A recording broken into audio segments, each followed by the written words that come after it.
Fala aí, rapaziada, novamente esse vai ser um vídeo simples. Eu não tô muito bem, então se eu tiver parecendo um pouquinho desanimado, né, não se preocupem, é só um pouco de cansaço mesmo, mas tá tudo bem. De qualquer jeito, a gente tem que ter vídeo, que senão o YouTube ferra com a nossa vida, né? Trabalhar no YouTube é meio difícil, mas tem que começar a se acostumar. Enfim, hoje eu quero trazer aqui pra vocês um vídeo um tanto quanto diferente, mesmo que a edição vai ser a mais simples possível, literalmente só vai ser um jogo. E basicamente, hoje eu quero falar com vocês um probleminha que tem nos animes, que é aqueles animes que tentam ser diferente. Não só animes como mangás que tentam passar uma coisa diferente, entre aspas, podemos assim dizer. Enfim, vocês vão entender. Eu ainda nem pensei no título desse vídeo, então sei lá qual que vai ser o título. Enfim, vem comigo. Seguinte, eu quero já apresentar os dois animes, basicamente eu não lembro um outro anime agora para colocar aqui para vocês, então vai ser esses dois mesmo. Mas tem alguns animes que tentam fazer algo diferente, sabe? Revelar alguma coisa no início, que era pra você descobrir lá pra frente e tal. E no caso dos animes aqui, eu tô falando de Boku no Hero e Berserk mangá. Porque assim, vamos lá, eles mostram pra gente alguma coisa diferente no início e eu acho que isso daí não vale nem um pouco a pena. Nem um pouco a pena mesmo. Basicamente, no início, podemos assim dizer, que mostra... Vamos pegar por partes, quer saber? Vamos pegar, por exemplo, o Boku no Hero, o Midoriya, por exemplo. Você sabe que a jornada do protagonista sempre vai ser a mesma coisa, a jornada do protagonista de Shonen. Ele tem um sonho e ele vai lutar para concluir seu sonho, não importa o que aconteça, e blá blá blá blá blá. Só que, às vezes, muita da graça disso é você não saber se o protagonista vai conseguir ou não concluir o sonho dele. Se você vai olhar para aquilo e falar, caraca, ele realmente pode acabar morrendo, ele pode não chegar a concluir o sonho dele, ou por algum outro motivo ele não conclua. No caso de Naruto, por exemplo, é uma coisa interessante você perceber que no final do Shippuden não é o Naruto que se torna Hokage. Ele se torna Hokage em um OVA, nada a ver, e aí já pula pro Boruto. Mas tipo, basicamente, no último episódio de Naruto ele se casa, mas ele não é o Hokage, ele é ainda o Naruto Uzumaki, o moleque da vila. E quem é o Hokage é o Kakashi. Então assim, basicamente tem essa diferença que você fica, caramba, ele não concluiu o sonho dele. Aí depois vem um bagulho, não, ele vai conseguir, ele concluiu sim, uhul, e só que no quesito tipo, vamos pegar aqui o Luffy do One Piece. Às vezes tem gente que teoriza que o Luffy vai morrer antes de encontrar o One Piece, ou encontrando o One Piece ele vai morrer porque usou muito Gear Second ou outras coisas assim. Pode ser. Então assim, existem teorias de diferentes momentos que a gente acha que o protagonista vai acabar morrendo ou não. Mas no quesito do Midoriya, ele só tira toda a graça, porque o Midoriya já revela no início mesmo pra gente que ele é o herói número 1. Ele concluiu o sonho dele que ele tanto queria. Ele conseguiu se tornar o herói número 1. Ele literalmente revela isso pra gente no primeiro episódio.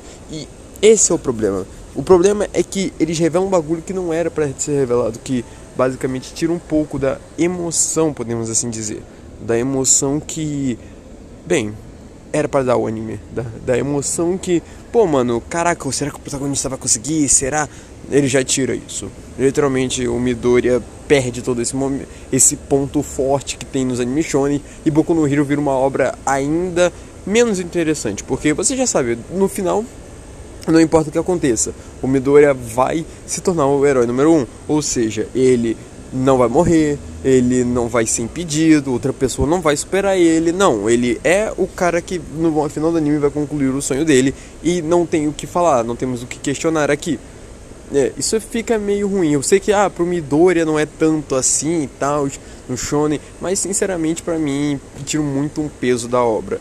E indo pro outro exemplo, Berserk, que é um mangá incrível, maravilhoso, eu acho a história sensacional, só que ele tem o defeito que, meu amigo, o começo dele, literalmente o problema do Berserk é o início dele, porque basicamente ele começa lá nos capítulos negativos e ele vai mostrando meio que uma historinha do Guts, do espadachim negro, podemos assim dizer, no início. E assim, ele não nos apresenta o Guts, ele não faz nada muito ao certo. No início é só mostrar que, esse aqui é o Guts e ele é puto com a vida.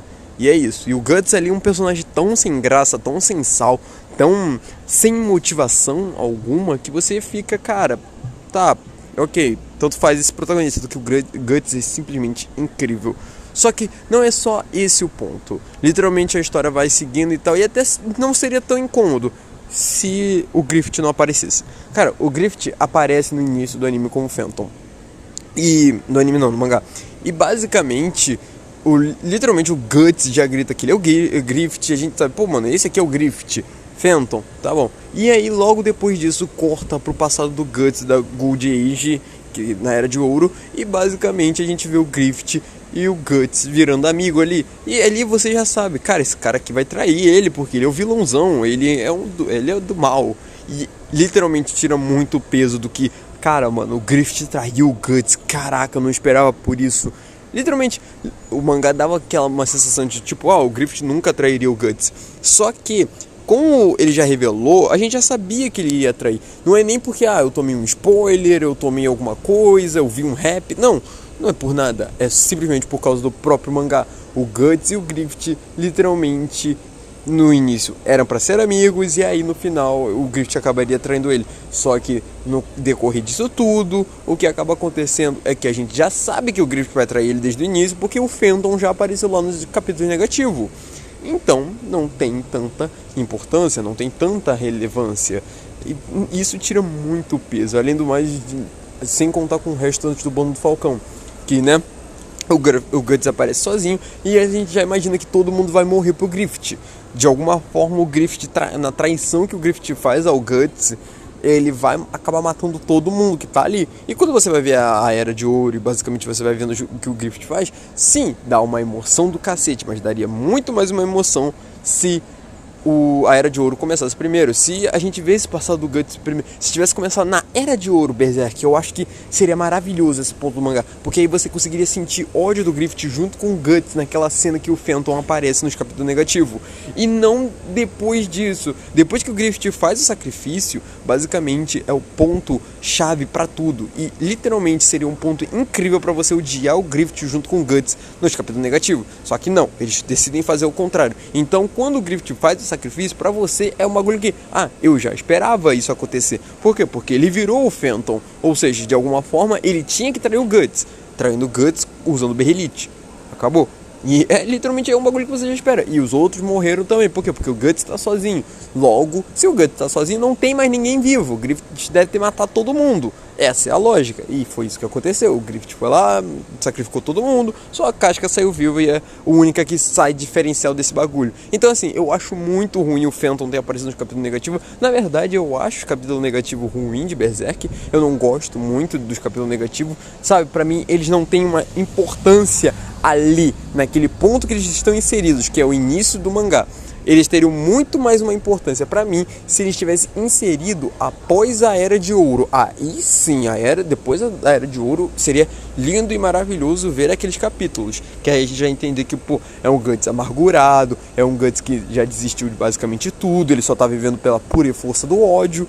E depois disso a gente ia entender o Griffith e tudo mais. E aí, mano, a gente já saberia de tudo, tá ligado? E aí sim a gente conseguiria se conectar mais com os personagens e entender a frustração e a dor deles. Mas não é o caso. Ele literalmente começa primeiro. Então, tipo assim, você não tá entendendo porcaria nenhuma. Você tá muito perdido. Você tá olhando pra aquilo e falando, por que o Guts é bipolar pra cacete? Por que o Guts às vezes tá psicopata querendo matar todo mundo? E ao mesmo tempo ele começa, eu tô triste. Por que aquele cara ali é o Griffith? Quem que é Griffith? Quem que é Phantom? O que é essa coisa? O que tá acontecendo aqui? Então assim, literalmente tira totalmente o peso, tira totalmente uma emoção que poderia ter nesse ponto do anime. Bem, eu acho que eu espero que eu tenha conseguido explicar direito pra vocês o meu ponto. Eu ainda tô pensando no título desse vídeo, então deve ser alguma coisa como o pior início de animes, podemos dizer. Enfim, eu não sei ainda, eu tô pensando. Enfim, eu espero que tenha ficado bem claro, bem entendido. Tanto o Guts e nesse início, tanto os capítulos negativos de Berserk, quanto o Midoriya revelar que, eu sou o herói número 1, é um bagulho que eu acho muito ruim. Eu acho que os caras não deviam ter feito isso. Tanto pelo Boku no Hero ser uma história muito mais interessante se o Midoriya não tivesse revelado isso, porque a gente poderia pensar que talvez o Midoriya fosse morrer, talvez o Midoriya não fosse o cara que virasse o herói número 1, mas ele se tornasse uma lenda maior que o herói número 1. poderia ter isso, mas o Midori acaba estragando tudo isso, falando que é o herói número 1. E o Guts, e o Berserk no caso, basicamente, ele é ruim por causa disso, que o Phantom aparece e a gente perde toda uma emoção que seria muito melhor lá na frente. Não é que seja ruim, ok? Eu falei ruim várias vezes, mas não é que seja ruim, tipo, eu não gosto de ver, não sei o que. Não, é só sem graça, tipo, seria muito melhor se feito de uma outra forma. O autor quis fazer dessa forma e ficou do jeito que ficou. Eu não gosto muito do início de Berserk, mas, enfim, acontece. Eu vou ficando por aqui e a gente se vê no próximo vídeo. Eu fui.